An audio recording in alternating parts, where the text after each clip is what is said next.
Welcome to Rent Caps and Just Cause Evictions. Our comprehensive course is designed to equip landlords, property managers, real estate professionals, and investors with the knowledge needed to navigate the complexities of California's rental market. Before I turn the course over to our instructor, Larry Neese, let's go over the curriculum. In Section 2, we will briefly discuss the relevant sections of the California Civil Codes that impact rent increases, security deposits, and evictions. In Section 3, we look at rent increases and how often and how much can rent be increased. In Section 4, we look at recent changes in the codes that impact evictions.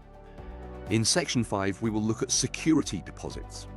Specifically, how much can the landlord ask for a security deposit, and what are the deductions allowed at the end of the lease for damages and unpaid rent? Finally, we will discuss changes to the civil codes that may take place in 2025. Let's get started.